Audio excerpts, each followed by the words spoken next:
It's over. Please আমাকে এভাবে ছেড়ে যেও না। আমাদের 4 বছরের সম্পর্ক,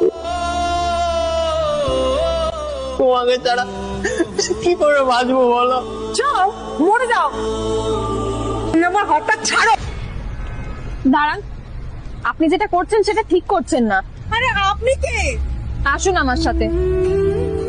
ছেলেটা তোমার জন্য কাঁদছে, ছেলেটা তোমাকে কত ভালোবাসে এটা তোমার চোখে পড়ছে না? তোমাদের মতো মেয়েদের জন্যই যারা সত্যি ভালোবাসে তাদের বদনাম হয়ে যায়। এখনো সময় আছে, নিজেকে বদলে নাও, ছেলেটাকে ছেড়ে যেও না। আরে এটা তো স্ক্রিপ্টেড ছিল। রিয়েল ফার্নিচার মাঝে কে ঢুকে পড়ে না? ভাগ গেছে। अरे गड़बड़ हो गई, अरे सीटी बच गई, अरे मुझको संभालो मैं चला।